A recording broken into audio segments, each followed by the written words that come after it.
আসলে আমরা প্রত্যেকটি মানুষ, আমরা একজনের ভালো একটা কিছু দেখলেই সঙ্গে সঙ্গে বলি, ইস আমি যদি এরকম হতাম। আমরা কারো একটা বড় বিল্ডিং দেখলেই বলি, ইস আমার যদি একটা এরকম বিল্ডিং থাকতো। আমরা কেউ একটা বিলাসবহুল গাড়িতে চড়ে গেলেই বলি, ইস আমার যদি একটা এরকম গাড়ি থাকতো। কিন্তু আমাদের ভিতরে যে প্রতিভা আছে, আমাদের ভিতরে যে দক্ষতা আছে, এই দক্ষতাকে আমরা কখনোই কাজে লাগাতে পারি না। আজকে একটি ছোটজনের গল্প, একজনের একটা জীবন কাহিনী বলার জন্য আপনাদের মাঝে এসেছি। আমার এক সম্পর্কে বড় ভাই এবং তার ছেলে জীবনে কোনোদিন স্কুলে যেতে যাওয়ার তার সুযোগ হয়নি। আজকে থেকে 5 বছর আগে সে আমার কাছে এসেছিল। এই ছেলেটিকে আমি খুব ভালোবাসতাম।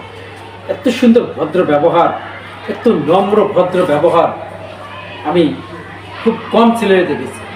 আমি বলেছি যে বাবা, তোমার তো এখন পড়াশোনা করার আর সুযোগ নেই, তো তুমি একটা ছোট্ট কাজ করো। তো উনি আমাকে বলল যে আঙ্কেল বলেন কী কাজ করবো। যে আমাদের রংপুরে মডার্নে একটা কারিগরি প্রশিক্ষণ কেন্দ্র আছে, সেখানে গিয়ে একটা 3 মাস হোক 6 মাস হোক, যে কাজটা তুমি ভালো পছন্দ করো সেই কাজটার উপর একটা প্রশিক্ষণ দাও। কথাটা কি এত গুরুত্ব সহকারে নিল, আমি কখনই কল্পনা করতে পারিনি। আমার টিচারের জীবনে আমি এরকম দ্রুত ফলাফল পেয়েছি আমার মনে হয়নি। আজকে হঠাৎ করে এসে আমাকে বলতেছে যে আঙ্কেল, আপনি আমাকে বলেছিলেন না যে ওই কলেজ থেকে একটা প্রশিক্ষণ নেন। হ্যাঁ, আমি কলেজ থেকে একটা প্রশিক্ষণ নিয়েছি। আমি সেখান থেকে একটা লেদ মেশিনে কাজ শিখেছি।